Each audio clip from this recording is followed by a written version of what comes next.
नमस्कार दोस्तों, स्वागत है आपका लर्निफाई के यूट्यूब चैनल में। ये है अपनी मध्यकालीन भारतीय इतिहास की सीरीज़, जिसमें आज हम देखने वाले हैं मराठा शक्ति के अभ्युदय के बारे में। इसमें हम एक छोटा सा संक्षिप्त एक परिचय के तौर पर इसे देखेंगे कि किस प्रकार से मराठा शक्ति जो है उसका उद्भव होता है। उसके बाद जैसे कि पेशवाओं के काल में आंग्ल मराठा युद्ध वगैरह होता है, वो तो हम देखेंगे मॉडर्न हिस्ट्री जब पढ़ेंगे तब। अभी हम देखेंगे किस प्रकार से मराठा शक्ति जो है मराठा साम्राज्य का उद्भव किस प्रकार से होता है, कौन जो है उसका उद्भव करने वाला होता है और मुगलों के साथ किस प्रकार का संघर्ष उसका होता है। इसमें हम थोड़ा सा ये देखेंगे। क्वेश्चन देखें यहाँ से बन सकता है, क्योंकि यूपीएससी का ट्रेंड जो है आजकल इसी प्रकार से हो रहा है कि वो इन क्षेत्रीय शक्तियों से भी क्वेश्चन पूछ रही है। जैसे बीजापुर से पिछली बार क्वेश्चन पूछ लिया था, है ना, कि बीजापुर के सुल्तान से जो है पुर्तगालियों ने गोवा छीन लिया था। इस प्रकार से सेंटेंस बन गया था, तो यहाँ से भी बन सकता है ना। तो चलिए शुरू करते हैं बिना कोई टाइम गवाए आज का लेक्चर। देखिए होता क्या है, मैंने आपको बताया था कि किस प्रकार से दक्षिण भारत में गोलकुंडा वगैरह, अहमदनगर, बीजापुर वगैरह जो है इस प्रकार से रियासतें होती हैं और उन्हीं के आसपास में जो है ना, उन्हीं के पड़ोस में एक नई शक्ति का उद्भव होता है और वो कौन होते हैं? मराठे। और एक किसके नेतृत्व में इनका उत्कर्ष होता है? तो शिवाजी के नेतृत्व में इनका उत्कर्ष होता है। देखिए शिवाजी से पहले भी मराठा शक्ति तो रहती है थोड़ी बहुत, मैं भी आपको याद भी दिलाऊंगा, जो मैंने पिछले लेक्चर्स में आपको थोड़ा बहुत इसके बारे में बताया भी होगा।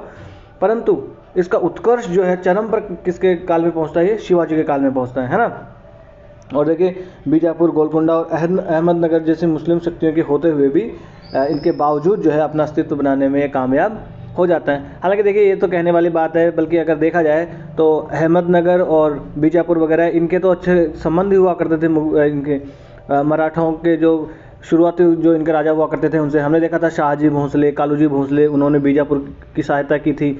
अहमदनगर में जो है वो दोबारा से वंश स्थापित करने में मुगलों के विपरीत जाकर उन्होंने सहायता की थी। तो इनके संबंध देखिए कहीं कहीं पे मधुर थे और कहीं कहीं पे देखिए फिर अगर पड़ोसी है तो राज्य के लिए तो फिर इनके बीच में टकराव होना लाजमी है ही। तो यहाँ पर धर्म जो है उसका कोई महत्व नहीं है, सिर्फ सत्ता जो है उसका महत्व है। राज्य जो है उसकी लालसा सबसे बड़ा महत्व यहाँ पर है। ठीक है, मैं भी आपको और आगे बताऊँगा।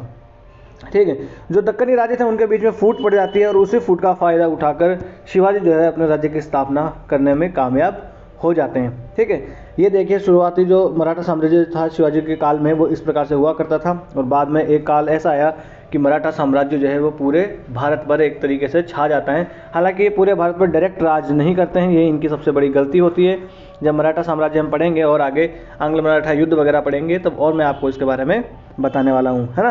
अभी हम शुरुआती जो मराठा साम्राज्य किस प्रकार से बना था उसके बारे में जान रहे हैं। तो ये देखिए यहाँ पर जैसे रायगिरी हो गया, सतारा हो गया, रत्नागिरी हो गया, बेलारी, कोलार, है ना, तंजावुर, यहाँ तक देखिए शुरुआती दिनों में इनका शासन हुआ करता था। चलिए आगे चलते हैं। तो अब जो है जान लेते हैं जो उत्कर्ष पर पहुंचाता है मराठा साम्राज्य को, उसका नाम छत्रपति शिवाजी। देखिए मैं सबसे पहले आपको फिर मैं एक बार आपको बता दूं, पहले ही मैंने आपको बताया है कि जब भी मैं आपको इतिहास पढ़ाऊंगा तो जैसे मैं बोलूँगा कि शिवाजी ने ये किला बनाया या महाराणा प्रताप ने ये कार्य किया, तो आपको जो है ये इसमें बुरा या दिल पर लेने वाली कोई बात नहीं है, मेरा कोई अपमान करने का वो नहीं है। मगर जब हम पढ़ाते हैं तो उसका इस्तेमाल शब्दों का इसी प्रकार से किया जाते हैं। ये जी लगाना, श्रीमान श्रीमती लगाना, ऐसा ही करते रहे तो फिर पढ़ाने पर ध्यान कब फोकस करेंगे, है ना। तो इस प्रकार से आपको दिल पे ये वाली बातें नहीं लेनी है, आहत करने का कोई मेरा वैसे उद्देश्य नहीं है। तो शिवाजी जो है इसका जन्म जो है हुआ था शिवनेर के दुर्ग में, इनका जन्म होता है। एक पिता का नाम क्या होता है? शाहजी भोंसले। नाम आया शाहजी भोंसले से, याद आया आपको? कुछ आना चाहिए, नहीं आया तो। और उनकी माता का नाम है जीजाबाई। वही शाहजी भोंसले जिन्होंने मुगलों के विरुद्ध जाकर बीजापुर की सहायता की थी। अहमदनगर में निजामशाही वंश को फिर से पुनः गद्दी पर बिठाने की कोशिश इन्होंने करी थी, याद है कि नहीं आपको? वही शाहजी भोंसले, कालूजी भोंसले, मैंने आपको बताया था, वही शाहजी भोंसले। और उनकी माता का नाम क्या? जीजाबाई हुआ करता था। ठीक है, और शाहजी भोंसले का अहमदनगर बीजापुर से राजनीतिक संघर्ष में बड़ा महत्वपूर्ण स्थान था कि नहीं था? मैंने आपको बताया था तब भी, है ना। अगर ये नहीं देखा है आपने तो जब मैं आपको शाहजहाँ पढ़ा रहा था उस टाइम पे मैंने आपको शाहजी भोंसले, कालूजी भोंसले के बारे में बताया था। वो लेक्चर एक बार आप जाके देखिएगा तो अच्छे से समझ में आएगा। इनकी माता जो जीजाबाई हुआ करती थी तो देवगिरी का जो जागीरदार हुआ करता था उसकी पुत्री हुआ करती थी, यादव राव की पुत्री इनकी माता जो जीजाबाई हुआ करती थी। और जीजाबाई जो थी वो स्वभाव से बड़ा धार्मिक हुआ करती थी। देखिए अगर एक आम स्त्री देखेंगे हम गाँव में भी तो वो भी एक आम स्त्री जो है वो धार्मिक ही हुआ करते हैं। इन्होंने जो है अपने पुत्र को बाल्यकाल से ही रामायण महाभारत वगैरह के जो हिंदू धर्म ग्रंथ हैं उनकी शिक्षा इन्होंने दी है, जैसे हमें भी दी जाती है, और प्राचीन हिंदू वीरों की भी कथा कहानियाँ इनको सुनाई जाती है। और इसी प्रकार से इनको बड़ा किया जाता है कि भैया आपको ब्राह्मण, गाय और नारी की हमेशा सम्मान करना है, इनकी रक्षा करनी है जीवन में, है ना। इस प्रकार से शिवाजी बड़े हो जाते हैं और जब इन शिक्षक इनके नियुक्त करने की बारी आती है तो दादाजी कोंडदेव जो है उनको इनका शिक्षक नियुक्त किया जाता है। अब दादाजी कोंडदेव से आप ये मत समझ लेना कि दादाजी, ये कोंडदेव जो इनके दादाजी हुआ करते थे, नहीं, ये दादाजी इनका नाम ही है ना। जैसे कि नाना पाटेकर है तो वो नाना पाटेकर किसके नाना थोड़ी है, आपके हमारे को नाना थोड़ी है, हम भी तो नाना पाटेकर बुलाते हैं ना, तो नाना नाम जो है वो इनके नाम के अंदर ही है, नाना। उसी प्रकार से दादाजी कोंडदेव है तो इनका एक नाम है दादाजी कोंडदेव, ठीक है। और फिर दादाजी कोंडदेव जो है इनके बचपन में इनके साथ ही रहते हैं, इनके पूरी घुड़सवारी की शिक्षा देना, तलवारबाजी की शिक्षा देना और पूरे जो धर्म ग्रंथ हैं उनकी शिक्षा देना किसका काम होता था, दादाजी कोंडदेव का ही कार्य हुआ करता था। और इस प्रकार से शिवाजी के जीवन पर दादाजी कोंडदेव जो है इनका जो प्रभाव है बहुत ही ज़्यादा रहता है, ठीक है। शासन कला से संबंधित जो है ज्ञान वो भी दादाजी कोंडदेव ही शिवाजी को देते हैं। फिर मैं आपको पढ़ा रहा था भक्ति और सूफी संत, तब मैंने आपको बताया था कि गुरु रामदास जो है उनको इनका गुरु माना जाता है शिवाजी का, और तुकाराम जो है इनका भी इनके जीवन पे एक बहुत बड़ा प्रभाव रहता है। संत तुकाराम, नामदास, है ना, नामदेव, ज्ञानदास, ये सब महाराष्ट्र के ही भक्ति संत हुआ करते थे ना, हाँ जी। और शिवाजी ने क्या किया, फिर एक बहुत अच्छी खासी शिक्षा इन्होंने हासिल करी, बहुत अच्छी सी शिक्षा इन्होंने हासिल करी और जीवन में जो अपने व्यवहारिक जीवन में जिसको उतार सके इस प्रकार की शिक्षा इन्होंने हासिल की और उसे व्यवहार में उतारा भी। जिस प्रकार से इनकी माता ने कहा था कि ब्राह्मण, गाय और स्त्री की आपको हमेशा रक्षा करनी चाहिए और उनका सम्मान करना चाहिए, इसका उदाहरण भी मैं आपको बताऊँगा, ठीक है। अब देखिए मराठाओं का उद्भव जो है उसके पीछे क्या क्या कारण हो सकते हैं कि किस प्रकार से वहाँ पर मुस्लिम शक्तियाँ होते हुए भी, बीजापुर, अहमदनगर, गोलकुंडा ये होते हुए भी किस प्रकार से ये अपनी शक्ति को बढ़ाने में कामयाब होते हैं। इसके पीछे हो सकता है कि महाराष्ट्र का जो भौगोलिक क्षेत्र है वो भी इनके अनुकूल साबित होता है, क्योंकि वहाँ का भौगोलिक क्षेत्र जो है वो अच्छा खासा जो है पहाड़ों वाला, घाटी वाला इस प्रकार का क्षेत्र हुआ करता था। तो जहाँ पर ये क्या करते थे, छुपकर वार करने वाला गोरिल्ला युद्ध पद्धति के द्वारा ये जीत जाया करते थे। इस प्रकार से भौगोलिक क्षेत्र जो था वो भी एक महत्वपूर्ण भूमिका निभाता है। फिर महाराष्ट्रीय धर्म का प्रभाव जो था उसकी वजह से भी इनका उद्भव होता है, क्योंकि महाराष्ट्र में एक राष्ट्रवाद जो है उसकी एक स्थापना हो जाती है उस काल में। राष्ट्रवाद जो है उसकी वजह से भी इनके उद्भव में एक सकारात्मक प्रभाव जो है पड़ता है, क्योंकि जो भक्ति संत हुआ करते थे उन्होंने जो है महाराष्ट्र और मराठी राष्ट्रवाद जो है उसके ऊपर बल उन्होंने दिया था। इस प्रकार से देखिए संत रामदास जो है उनकी वजह से, ज्ञानदेव, नामदेव, तुकाराम, इन्होंने मराठी राष्ट्रवाद को जो बढ़ावा दिया था उसकी वजह से, है ना। इस प्रकार से इनके जो गुरु हुआ करते थे रामदास, उनकी रचना थी दशबोध, है ना।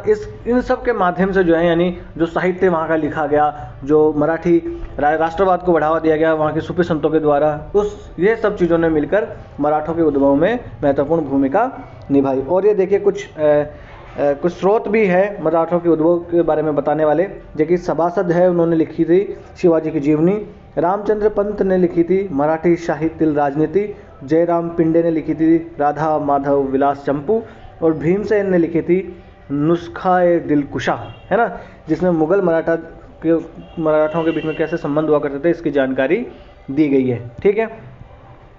चलते आगे, अब देख लेते हैं कि शिवाजी जो है, शिवाजी ने कौन कौन सी विजय हासिल करी थी अपने जीवन काल में, उन चीज़ों के बारे में हम थोड़ा सा देख लेते हैं। तो शिवाजी जो है 19 वर्ष की अल्पायु में ही उन्होंने जीतना प्रारंभ कर दिया था, यानी कि 19 वर्ष की आयु में ही उनके जीत का जो अभियान था वो शुरू हो जाता है। सबसे पहले ये क्या करते हैं कि बीजापुर रियासत जो इनकी पड़ोसी हुआ करती थी वहाँ पर अव्यवस्था फैली होती है, उसका लाभ ये उठाते हैं और 1646 ईस्वी में तोरण के किले पर ये अधिकार कर लेते हैं। उसके बाद ये रायगढ़ के किले को जीत लेते हैं।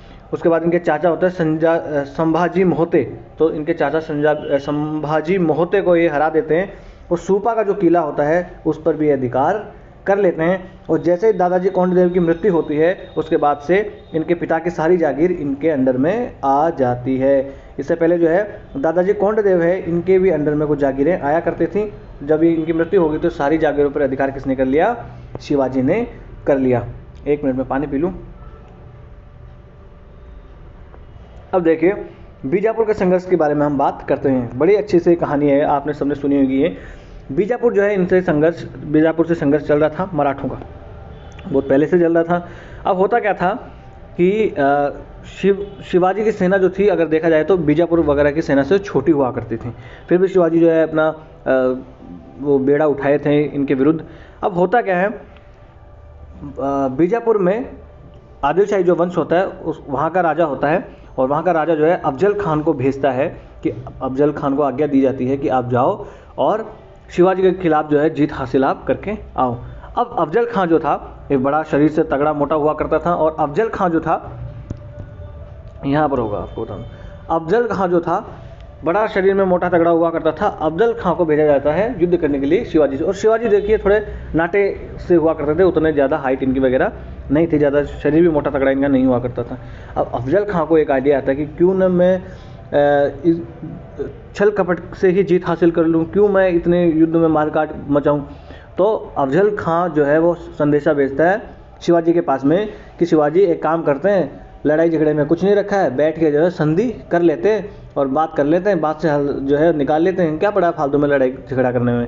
चलो भाई, शिवाजी के पास पहुंचाया गया संदेश, और तो शिवाजी भी राजी हो गए, भाई ठीक है। हालांकि शिवाजी जो है इनको पहले ही एक चेतावनी दे दी गई थी एक व्यक्ति के द्वारा कि जो है इस प्रकार से छल कपट जो है वो अब अफजल खान जो है आपके साथ कर सकता है वहाँ पर। और शिवाजी के जो मंत्री हुआ करते थे उन्होंने भी ऐसी सलाह दी थी कि आप जो है पूरी तरीके से तैयार होके जाओ। तो शिवाजी भी जो है पूरी तरीके से तैयार होके जाता है अफजल खान के खेमे में। अब शिवाजी क्या करते हैं, ये देखिए ये है बागनक, इस पे इन्होंने जहर लगाकर, और ये बड़ा शार्प हुआ करते थे, इनको उंगलियों में पहनकर मुट्ठी इन्होंने बंद कर ली ताकि ये दिखाई नहीं दे किसी को। उसके बाद में अफजल खान के पास ये उसके खेमे में जाते हैं। अफजल खान जो है इनका मतलब आता है सामने और अभिवादन करता है और बोलता है कि आइए गले लगते हैं। और फिर गले लगने के चक्कर में फिर वो क्या करता है कि अपने कमर पे उसके पास जो चाकू था वो निकालता है और हमला करने के लिए वार करता है शिवाजी पर। परंतु शिवाजी जो है अपनी सूझबूझ का प्रदर्शन करते हुए जो बाघनख है उससे वार करते हैं इसके पेट पर, और पेट को पूरा चीर डालते हैं, और इस प्रकार से अफजल खां को ये मार देते हैं। हालांकि देखिए अफजल खां इनका दुश्मन हुआ करता था, परंतु फिर भी इनकी मृत्यु के बाद में इसको ससम्मान दफनाया जाता है अफजल खां को शिवाजी के द्वारा ही। तो ये है अफजल खां जो बीजापुर का प्रतिनिधि हुआ करता था और शिवाजी के बीच की कहानी है ना। यही कहानी यहाँ पर लिखी हुई है। और जैसे ही उनको पता लगा कि अफजल खां की मृत्यु हो गई है, उसके बाद से जो है जो पहले से ही तैयार खड़ी थी मराठा सेना वो बीजापुर की सेना पर टूट पड़ती है, और अपने सेनापति की नहीं होने की वजह से बीजापुर की सेना हार जाती है, और इस प्रकार से बीजापुर पर विजय प्राप्त कर ली जाती है। किसके द्वारा? शिवाजी के द्वारा। हालांकि देखिए पूर्ण विजय तो शिवाजी के द्वारा प्राप्त नहीं ही की जा सकती है बीजापुर के ऊपर यहाँ तक, ठीक है। अब देखिए बीजापुर से हमने संघर्ष देख लिया, अब हम देखेंगे शिवाजी और मुगलों के संबंध किस प्रकार से हुआ करते थे। देखिए मुगल सम्राट जो औरंगजेब था, इससे पहले मैं आपको बता दूं जैसे कि इनके पिता हुआ करते थे शाहजी भोंसले। तो शाहजी भोंसले और कालूजी भोंसले, मैंने आपको बताया कि जहांगीर ने शाहजहां को भेजा था दक्षिण में और इनके विरुद्ध कार्रवाई करने के लिए। फिर ये जो है सहायता लेने के लिए जाते हैं इधर उधर से, इनको सहायता फिर नहीं मिलती है, ना ही बीजापुर देता है ना ही गोलकुंडा इनको सहायता देता है ना। इस प्रकार से पहले इनके संबंध हुआ करते थे। अब औरंगजेब के काल में क्या होता है, मुगल सम्राट जो औरंगजेब था उसने शाइस्ता खान नाम का एक व्यक्ति होता है उसको राज्यपाल नियुक्त कर देता है, वो दक्षिण का, शाइस्ता खान को, ठीक है। अब शाइस्ता खान यहाँ से जाता है थका हारा बढ़िया, उत्तर से जाता है दक्षिण में और सोचता है यार आराम करता हूँ मैं तो यहाँ पर और देख लूँगा इनको, तो कौन है ये मराठे वगैरह, इनको तो मैं आराम से देख लूँगा। अब शाइस्ता खान क्या करता है, जाके किले में आराम से शांति से सो जाता है, और इसी का फ़ायदा उठाया जाता है शिवाजी के द्वारा। शिवाजी क्या करते हैं, रात में अटैक करते हैं कि अभी तो किसी को पता भी नहीं लगेगा, वो लोग तो ये सोच ही नहीं पाएंगे कि रात में भी कोई हमला कर सकता है। और ये रात को धोखे से शिवाजी जो है हमला कर देता है शाइस्ता खां पर। शाइस्ता खां सो रहा होता है आराम से दारू पार्टी करके, उसके बाद में एकदम से हमले का आभास वो कर नहीं पाए और हड़बड़ाहट में वो जो है वहाँ पर क्या होता है कि शिवाजी के द्वारा शाइस्ता खां का अंगूठा काट लिया जाता है। हालांकि वार तो किया जाता है परंतु अंगूठा कट के इनका रह जाता है। इसके बाद से शाइस्ता खां जो है इसके बेटे की हत्या भी कर दी जाती है उसी इस अटैक में, और फिर शाइस्ता खान को तो बुला लिया जाता है औरंगजेब के द्वारा कि यार तुम क्या रक्षा करोगे, है तुम तो वहाँ जाके मस्ती से सो रहे हो, हैं ऐसे पड़े रहोगे तो कोई राज्य की रक्षा होगी। इस प्रकार से शाइस्ता खान को फिर बंगाल भेज दिया जाता है कि बेटा आप जाओ बंगाल में, आप शांति से वहाँ पर जाके सो। तो इनका ट्रांसफ़र कर दिया जाता है बंगाल शाइस्ता खां का, और इस प्रकार से जो है धोखे से शिवाजी जो है इन पर जीत हासिल कर लेते हैं। ठीक है ना। तो देखिए ये सब युद्ध रणनीति के हिस्से, दांव पेच हुआ करते हैं धोखे से ये वो। अब लोग फैला देते हैं कि मुस्लिम लोग ऐसे धोखे से करते हैं, हिंदू लोग नहीं करते ये वो, और मुस्लिमों में जो है ये भाई भाई को मार के राजा बनता है। अभी देखिए मैं आपको यहाँ भी बताऊँगा किस प्रकार से, और इतिहास में मैंने पहले भी आपको प्राचीन भारत में बताया किस प्रकार से बाप को मारकर बेटा और बेटे को बेटा मारकर पोते को मारकर किस प्रकार से राजा बना जाता है। ये सब सत्ता के सब पार्ट हैं सब। आपको इसमें धर्म जात वगैरह में नहीं पढ़ना है, आप तो पढ़े लिखे आदमी हो, पढ़े लिखे आप लोगों में शुमार हो, तो फिर उस शिक्षा को चरित्र में उतारे ना। हमें नहीं पढ़ना है जाति धर्म वगैरह किसी में, हमें इतिहास को इतिहास का जैसा पढ़ना है। इतिहास से सारा ज्ञान हमें प्राप्त करना है और उससे सीख प्राप्त करनी है, और किसी के प्रति द्वेष का भाव भी नहीं रखना है, चाहे वो हिंदू हो, चाहे मुसलमान हो, चाहे मराठे हो, कि चाहे वो मुग़ल हो, चाहे वो राजपूत हो, कोई भी हो, उससे हमें किसी से भी कोई बैर की रखने की ज़रूरत नहीं है। ज्ञान बस आप इतिहास से हासिल करते जाइए। अब देख लेते हैं राजा जय सिंह और शिवाजी के बीच में किस प्रकार से युद्ध होता है। राजा जय सिंह वही सवाई जय सिंह, कहाँ का, जयपुर वाला, आमेर वाला, राजा मान सिंह की पीढ़ी का आदमी है ये भी। ठीक है। अब औरंगजेब के द्वारा भेजा जाता है राजा जय सिंह को, सवाई जय सिंह को भेजा जाता है शिवाजी के विरुद्ध कि जय सिंह जी आप जाओ, आपके बिना पार यहाँ पर पड़ने वाली नहीं है। तो जय सिंह जी को भेजा जाता है शिवाजी के विरुद्ध 1665 ईस्वी में। अब देखिए जय सिंह आते हैं, और जय सिंह आकर क्या कर लेते हैं भाई साहब, रायगढ़ जो होता है इनकी राजधानी, उसको घेर लिया जाता है पूरी तरीके से। और शिवाजी जो है इसमें कमज़ोर साबित होते हैं। तो शिवाजी ने सोचा कि चलो भाई एक काम करते हैं, जान बची सो लाखों पाए, तो इससे पहले क्या कर लेते हैं कि हमारी मृत्यु हो, हम संधि कर लेते हैं। तो शिवाजी राजी हो जाते हैं संधि करने के लिए, और इस प्रकार से पुरंदर की संधि संपन्न होती है शिवाजी और किसके बीच में, राजा जय सिंह के बीच में। राजा जय सिंह किसका प्रतिनिधि, मुगलों का प्रतिनिधि, मुगल शासक औरंगजेब का प्रतिनिधि। तो इस प्रकार से 1665 ईस्वी में पुरंदर की संधि हो जाती है, जिसमें शिवाजी ने 23 किले जो थे मुगलों को देना स्वीकार कर लिया और मात्र 12 किलों पर अपना अधिकार रखा। ठीक है। इस प्रकार से शिवाजी को का जो बेटा हुआ करता था संभाजी को मुगल दरबार में 5000 मनसबदार भी बना दिया जाता है और एक जागीर दे दी जाती है। तो ये जागीर क्या होता है, मनसबदारी प्रथा क्या होती है, ये सब मैंने आपको पिछला लेक्चर जो था अपना मुगल काल का जो मुगल साम्राज्य से संबंधित जो उसकी सामाजिक आर्थिक राजनीतिक व्यवस्था होती थी, उस लेक्चर में मैंने आपको बता दिया है। अगर आपने वो लेक्चर नहीं देखा तो आप पहले जाइए और वो लेक्चर देखिए ताकि आपको ये सब चीज़ें आसानी से समझ में आ सकें। अब शिवाजी और उनका बेटा जो होता है संभाजी, ये पहुँचते हैं आगरा मुगल दरबार में, और इनको लगता है कि भाई मैं शिवाजी हूँ, मैंने इतना ये कांड किया है इधर, मैं सब इतनी बड़ी जीत हासिल करी है, मेरा बहुत बड़ा वहाँ पर भव्य स्वागत होगा, और मेरे को बहुत बड़ा उधर जो है जय सिंह के बराबर मुझे बिठाया जाएगा, और जय सिंह से बड़ा या जय सिंह के बराबर मुझे ओहदा दे दिया जाएगा, मनसबदार बना दिया जाएगा।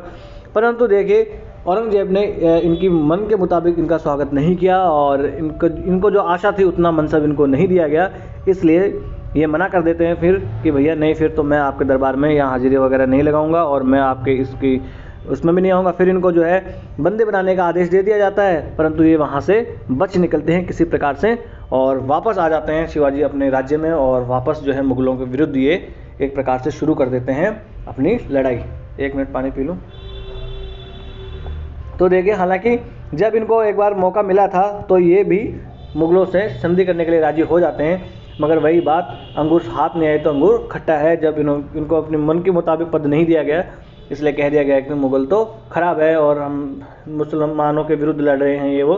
बाकी बात जो थी वो सिर्फ किसकी थी, सत्ता की हुआ करती थी। अगर इनको अच्छा सा मनसबदार बना दिया जाता तो ये इनकी वो स्वीकार कर लेते हैं, है ना। तो यही बात है, बस सत्ता की सब बातें हैं। आपको इन सब चीज़ों में जो है वो पागल होकर किसी को नहीं पढ़ना है, और कम से कम व्हाट्सएप यूनिवर्सिटी वगैरह जो चीज़ें होती हैं वहाँ से तो आपको ज्ञान हासिल नहीं ही करना है, और कहानियों से तो बिल्कुल नहीं, क्योंकि कहानियाँ अलग होती है और इतिहास अलग होता है। ठीक है। इस प्रकार से शिवाजी वापस आ जाते हैं और अपनी लड़ाई वापस शुरू कर लेते हैं। ठीक है। फिर ये अपना आते हैं यहाँ पर, और अपना आंतरिक प्रशासन है उसको बड़ा सुगठित ये बनाते हैं, और दूसरी बार सूरत जो है वहाँ पर ही फिर लूटपाट करते हैं, सूरत से चौथ वसूलते हैं। चौथ और सरदेशमुख ये 2 कर ये वसूल करते थे। चौथ मतलब जो राजस्व होता था उसका 1/4 और सरदेश मुक्त मतलब 1/10 भाग ये वसूल किया करते थे। चौथ मतलब ये ऐसा बोल देते थे कि ये वाली ज़मीन जो है पहले हमारे बाप दादाओं की हुआ करती थी, इसलिए हम आपसे ये चौथ वसूल करेंगे। तो एक तरीके से ये बहुत आसपास के लोग क्षेत्रों को बहुत लूटपाट ये मचाते हैं वहाँ पर, है ना। फिर 1674 ईस्वी में रायगढ़ में वैदिक रीति से अपना राज्याभिषेक करवाते हैं और पूरे महाराष्ट्र का एकमात्र छत्राधिपति अपने आप को घोषित कर देते हैं। इसलिए जो मराठा शासक हैं वो अपने नाम के आगे छत्रपति लगाया करते थे आगे, ठीक है। फिर शिवाजी ने देखिए जिंजी, वेलूर और जो महत्वपूर्ण किले होते थे अन्य, उनके ऊपर इन्होंने अधिकार कर लिया था और 1680 में फिर जो है इनकी मृत्यु हो जाती है। इस प्रकार से हमने जय सिंह और शिवाजी के बारे में देख लिया। अब देखें शिवाजी की जैसे मृत्यु हुई तो शिवाजी के उत्तराधिकारी जो हैं उनमें कौन आता है। तो शिवाजी का जो उत्तराधिकारी है उनमें सबसे पहले आएगा अपना संभाजी। तो शिवाजी के सबसे बड़े पुत्र हुआ करते थे संभाजी और छोटा बेटा होता था राजा राम। उनके बीच में उत्तराधिकार का युद्ध शुरू हो गया। देखिए जिस प्रकार से औरंगजेब और उनके बेटे उनके भाई दारा शिकोह के बीच में लड़ाई हुई है ना, उसी प्रकार से देखिए यहाँ पर भी लड़ाई होती है राजा राम और संभाजी के बीच में। और उसके बाद में जो है संभाजी जीत जाता है लड़ाई में और राजा राम को कैद कर लिया जाता है, ठीक है। अब जो औरंगजेब का विद्रोही पुत्र हुआ करता था अकबर, याद कीजिए अकबर, जिसको किसके साथ मिलकर वो लड़ाई करने की कोशिश करता है, मैंने आपको बताया था दुर्गादास राठौड़ के साथ, और अपनी पुत्री और बेटा जो होता था उसको दुर्गादास राठौड़ के पास से छोड़कर फिर फारस भाग जाता है। वो कहानी मैंने आपको बताई थी ना जब मैं आपको पढ़ा रहा था औरंगजेब के बारे में, है ना। तो वही तो अकबर के उसका विद्रोही पुत्र होता था औरंगजेब, उस अकबर को ये संरक्षण देता है संभाजी। इसलिए संभाजी को पकड़कर जो है मार डाला जाता है, किसके द्वारा, मुगलों के द्वारा, क्योंकि ये इसके बेटे का साथ दे रहा है, देशद्रोह का साथ दे रहा है, तो भैया ये कांड तो होना ही था। अब देखिए फिर इसके बाद कौन बचा, राजा राम।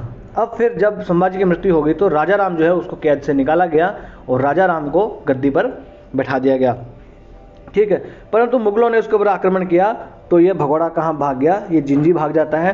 और जिंजी भागने के बाद में वहाँ पर जो शाहू थे ये जो संभाजी थे, संभाजी की पत्नी और यशोदा बहन या यशोदा बाई, ऐसे इनकी यशोबाई करके इनका नाम होता है, इनकी पत्नी का, संभाजी की। तो संभाजी की पत्नी और संभाजी के बेटे शाहू को मुगलों के द्वारा कैद कर लिया जाता है, क्योंकि राजा राम तो वहाँ से भाग जाता है। नाम है राजा राम, परंतु देखिए नाम के अकॉर्डिंग काम इसके नहीं है, भाग जाता है जिंजी, ठीक है।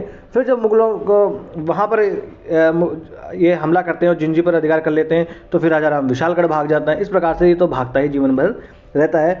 फिर राजा राम की मृत्यु इस प्रकार से भागते भागते हो जाती है सतारा में, ठीक है, जो कि जिंजी के बाद में इनकी राजधानी बन गई थी। इसके काल के राजा राम की एक याद रखने वाली बात है कि इसने प्रतिनिधि नामक एक नया पद जो है वो इसने सृजित किया था, जिसके अंदर कुल जो मंत्रियों की संख्या हुआ करती थी 9।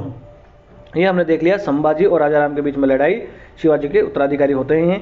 संभाजी को मार डालता है कौन, मुगल मार डालते हैं, क्योंकि ये अकबर जो होता था जो औरंगजेब का पुत्र, उसका साथ देते हैं, भगोड़े का साथ देते हैं, इसलिए संभाजी को मार दिया गया। संभाजी को मारने के बाद राजा राम को राजा बनाया गया, मगर राजा राम मुगलों के डर से भाग जाता है और इस प्रकार से शाहू जो संभाजी का बेटा हुआ करता था और संभाजी की पत्नी यशोबाई, इनको पकड़ लिया जाता है मुगलों के द्वारा और कैद कर लिया जाता है। अब आता है शिवाजी द्वितीय और ताराबाई के बीच में क्या होता है।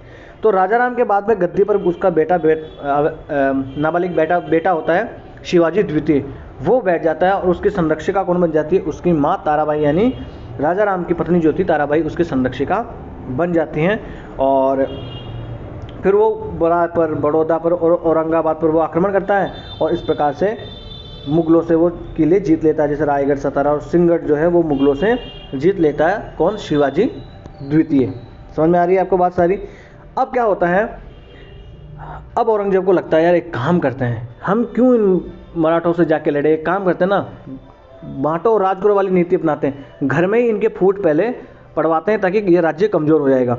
इस बात का फ़ायदा उठाकर मुगलों ने क्या कर दिया, जिसको गिरफ्तार कर लिया गया था और शाहू की माँ को गिरफ्तार कर लिया गया था, जो संभाजी के बेटे हुआ करते थे शाहू, उनको छोड़ दिया जाता है मुगलों के द्वारा। अब जैसे ही शाहू आए तो भैया अब तो सत्ता के 2 दावेदार हो गए, एक शाहू हो गया और एक तो शिवाजी द्वितीय हो गया। अब जो है किसके बीच का, कौन किसका साथ देगा, मुगल सरदारों के भी मराठा सरदारों के बीच में भी जो है वो रसाकसी शुरू हो गई, कौन किसका साथ देगा। अब इसके लिए फिर जो है यहाँ पर गृह युद्ध शुरू हो जाता है ताराबाई के बीच में और शाहू के बीच में, यहाँ पर शुरू हो जाता है गृह युद्ध।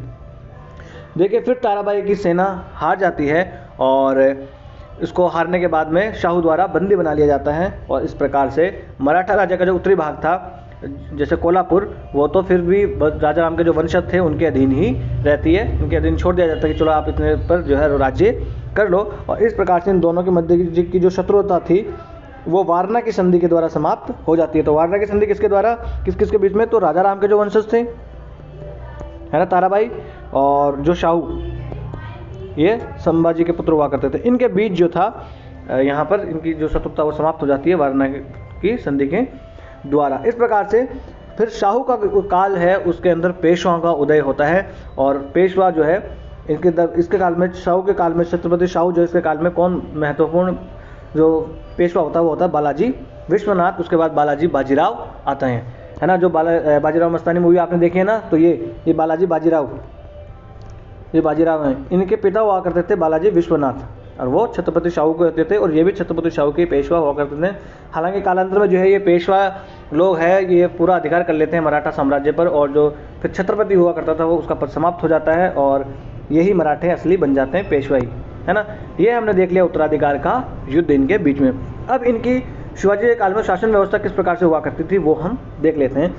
तो एक होता था पेशवा, यानी कि जो प्रधानमंत्री हुआ करता था, ठीक है। अगर आपने बाजीराव मस्तानी मूवी देखी है तो उसमें आपको पता लग जाएगा पेशवा कौन होता है। फिर एक होता था अमात्य या वित्त मंत्री, तो वित्त मंत्री के नाम से ही आपको पता लग गया कि वित्त मंत्री फाइनेंस से रिलेटेड चीज़ देखता था। एक होता था वाक्यानवीस।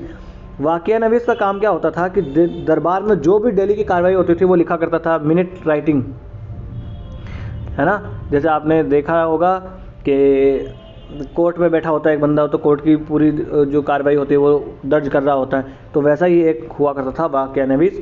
एक होता था दबीर। दबीर का काम क्या होता था कि जो भी विदेशी मामले से हुआ करते थे, जो भी युद्ध और शांति से संबंधित मामले हुआ करते थे, उन मामलों में ये जो छत्रपति हुआ करता था, जो मराठा राजा हुआ करता था, उसको ये सलाह दिया करता था दबीर। एक होता था सचिव या सुरनवीस। इसका कार्य क्या हुआ करता था, राजा का जो पत्र व्यवहार हुआ करता था उसका कार्य ये देखा करता था सुरनवीस। और एक न्यायाधीश होता था जो नागरिक और सैनिक मामले होते थे उनके न्याय करता था। एक पंडित राव हुआ करता था। पंडित राव का काम धर्म से संबंधित हुआ करता था, जैसे सदर मुहत्सिब, थानाध्यक्ष, दानाध्यक्ष, इस प्रकार का इन लोगों के जो है ऊपर निगरानी रखना हो गया। धार्मिक संस्कारों की तिथि तय करना, जो अफवाहें फैल रही है उनको जो फैला रहा है उसको दंड देना, ब्राह्मणों का दान कितना कितना दिया उसका विवरण रखना, ये सब जो है ब्राह्मणों में दान देना, ये सब कौन, पंडित राव देखा करता था। एक होता था सरे नौबत या सेनापति। तो सरे नौबत या सेनापति के नाम से आपको पता लग रहा है कि ये सेनाध्यक्ष जो है वो हुआ करता था उस काल में। और देखिए अगर टाइम आया इमरजेंसी के टाइम पे सब लोगों को युद्ध में जाने के लिए कहा जा सकता था, सिर्फ एक तो पंडित राव को छोड़ दो और एक न्यायाधीश को छोड़ दो। तो वही मैंने आपको मुगल काल में बताया था कि एक तो काजी और एक सद्र, इन दोनों को छोड़ दिया जाए तो बाकी सबको जो है भेजा जा सकता था युद्ध में लड़ने के लिए, ठीक है। ये हमने देख लिया। अब देखते हैं मराठा कालीन अधिकारी कौन कौन हुआ करते थे। ये देखिए ये एकदम इम्पोर्टेंट है, यहाँ से क्वेश्चन बनने के चांसेस हैं। एक हुआ करता था मजूमदार। मजूमदार होता था, वो कौन होता था, आय व्यय का निरीक्षक जो होता था वो होता था मजूमदार। मिरासीदार कौन होता था, तो ये जमींदार हुआ करता था। जैसे हमारे यहाँ जमींदार कहते थे ना उत्तर भारत में जमींदार, वहाँ पर मिरासीदार या मिरासदार कहा जाता था।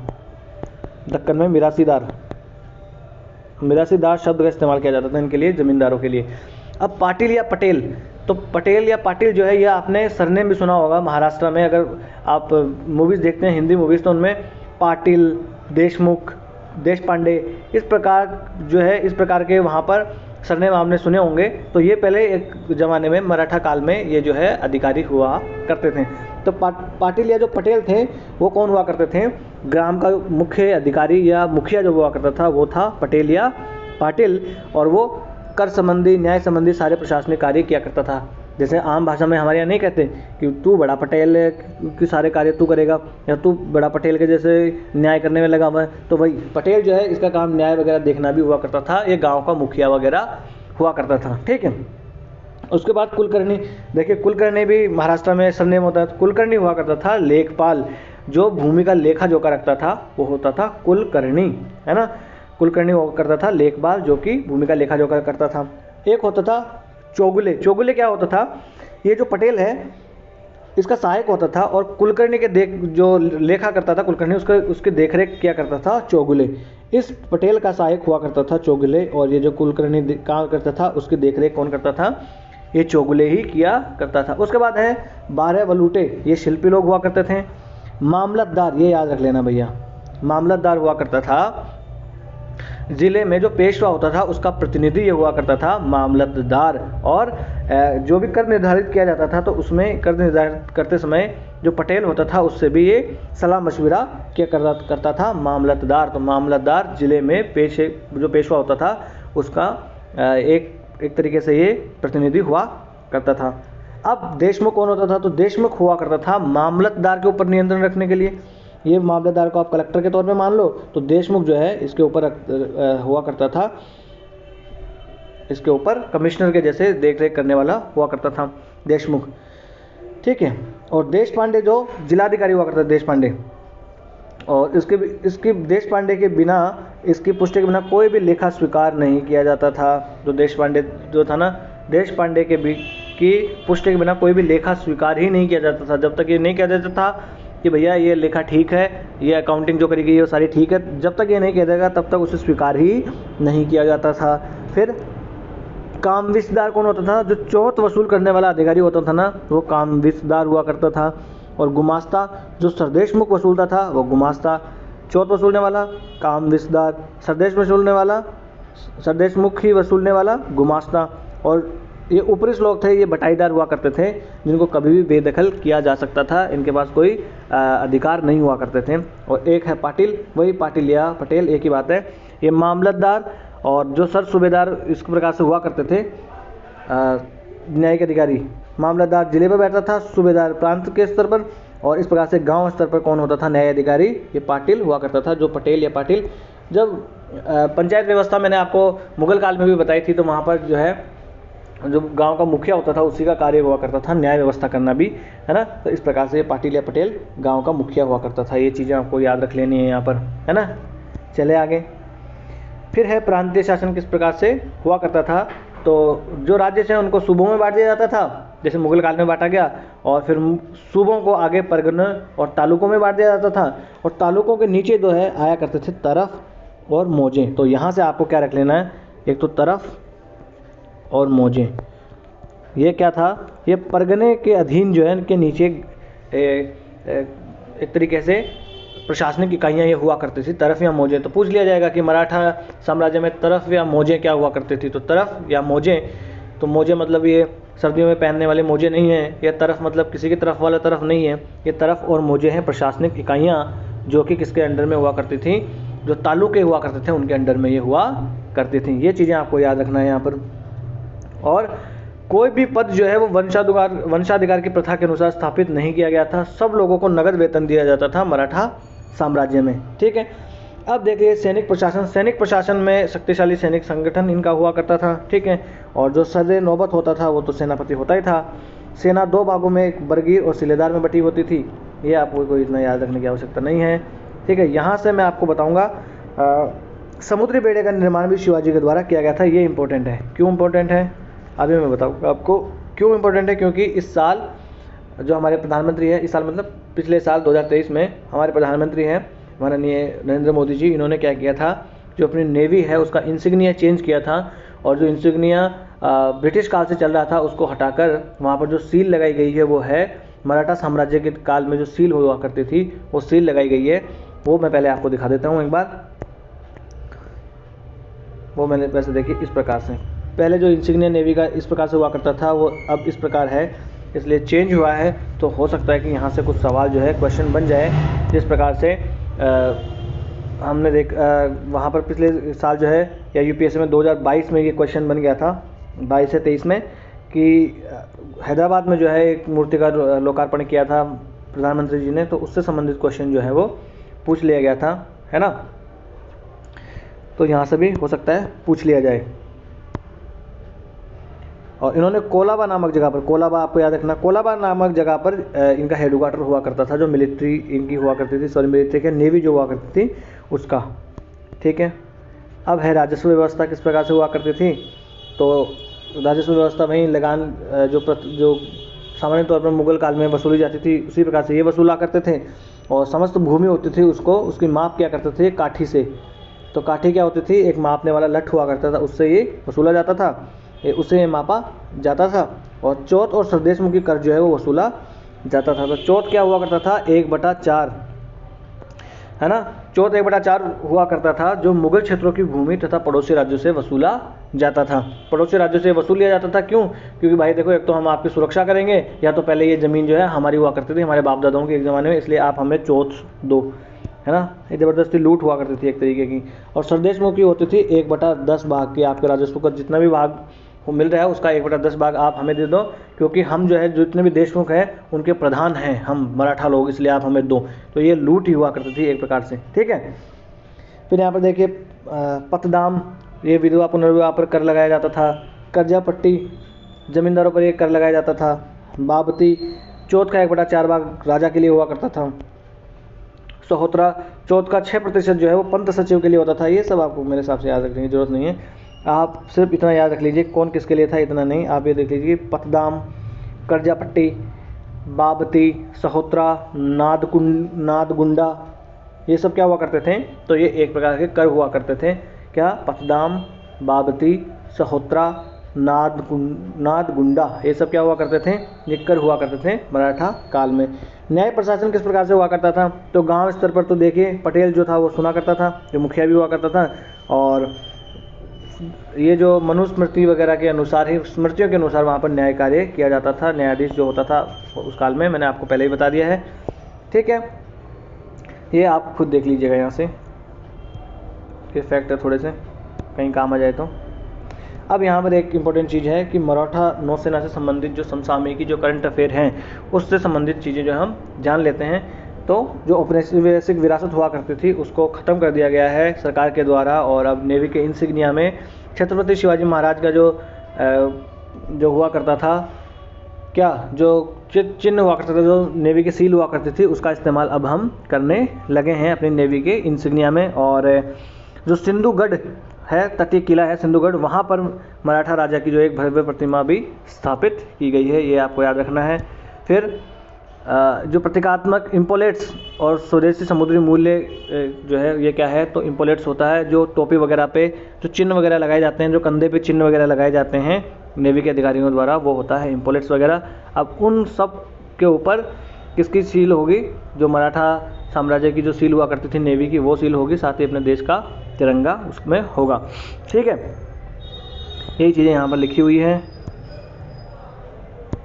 देखिए पहले इस प्रकार से हुआ करता था, ये नेवी का ध्वज जो है, अब ये नेवी का ध्वज इस प्रकार से दिखाई देगा। ये पहले देखिए ये जो ग्रैंड क्रॉस बना हुआ ना, ये क्रॉस ये ब्रिटिश विरासत हुआ करती थी, जिसको अब बदल दिया गया है और इस प्रकार का ये इंसिग्निया यहाँ पर लगा दिया गया है। यहाँ पर याद रखने वाली चीज़ आपके लिए ये है, क्या, नौसेना योद्धाओं और भारत के समुद्री इतिहास का सम्मान किया गया है। प्रधानमंत्री ने कान्होजी आंग्रे, मायाजी नाइक भटकर और हीरोजी इंदुलकर जैसी ऐतिहासिक नौसैनिक योद्धाओं को श्रद्धांजलि दी है। तो कान्होजी आंग्रे, मायाजी नाइक भटकर और हीरोजी इंदुलकर, ये नाम आपको याद रखना है। ये किससे संबंधित हुआ करते थे, तो मराठा सेना में ये नौसेना से संबंधित अधिकारी हुआ करते थे। कान्होजी आंग्रे, मायाजी नाइक और हीरोजी इंदुलकर, याद रखना, पूछा जा सकता है यूपीएससी में। ठीक है, फिर यहाँ है भारतीय नौसेना ने जो लोनावाला में इनका प्रशिक्षण प्रतिष्ठान हुआ करता था उसका नाम INS शिवाजी रख दिया है।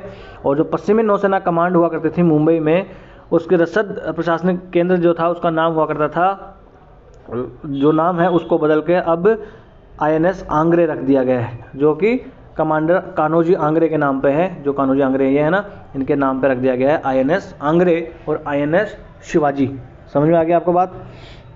और ये भी यहाँ पर लिखा हुआ है, सिद्दीकी जो लोग थे उनके साथ संघर्ष से प्रेरित होकर और पुर्तगाली नौसेना को देखकर शिवाजी ने एक नौसेना बनाने का फैसला लिया था और उन्होंने एक नौसेना बनाई भी। ठीक है, जैसे कि विजयदुर्ग और सिंधु दुर्ग जो किले हुआ करते थे इनके, वो तटीय किले ही हुआ करते थे शिवाजी के। और रत्नागढ़ हो गया, रत्नागिरी किला, सिंधुगिरी, विजयदुर्ग, ये सब, और 500 से ज़्यादा जहाज़ें जो है इन्होंने अपने बेड़े में शामिल कर ली थी। और बहुत सालों तक इन्होंने 4 दशकों तक लगभग यानी कि 40 साल तक ये लोग पुर्तगाली और ब्रिटिश सेना को आगे बढ़ने से ये रोकते रहे थे। परंतु जब शिवाजी की मृत्यु हो जाती है 1600 ईस्वी में, उसके बाद से नौसेना वाला जो है जो क्षेत्र था उस पर ज़्यादा ध्यान नहीं दिया गया मराठों के द्वारा। तो ये करंट अफेयर भी आपकी यहाँ पर मैंने सम्मिलित कर लिए, ये भी थोड़ा सा आप देख लीजिएगा कि कान्होजी आंग्रे वगैरह का नाम आपसे पूछ ले, है ना, कि मायाजी नाइक भटकर, कान्होजी आंग्रे, हीरोजी इंदुरकर, ये लोग कौन हुआ करते थे? तो ये हुआ करते थे मराठा सैनिक जो कि नौसेना से संबंधित अधिकारी हुआ करते थे। ठीक है, तो आज का लेक्चर हम समाप्त करते हैं यहीं पे। इस लेक्चर की अगर आपको PDF चाहिए तो आप जाइए लर्निफाई अनलॉकिंग नॉलेज के नाम से टेलीग्राम पे अपना चैनल है, वहाँ पर यहाँ से आप स्कैन भी कर सकते हैं। वीडियो अगर आपको अच्छा लगा हो तो लाइक कीजिए और चैनल को सब्सक्राइब कर लीजिए। अगर आपको कोई सलाह लेनी हो या कोई सलाह देनी हो तो आप हमें कमेंट्स बॉक्स में लिख सकते हैं। बड़े ही लोकतांत्रिक ढंग से हम अपने इस छोटे से परिवार को आगे बढ़ाएंगे। नमस्ते, धन्यवाद।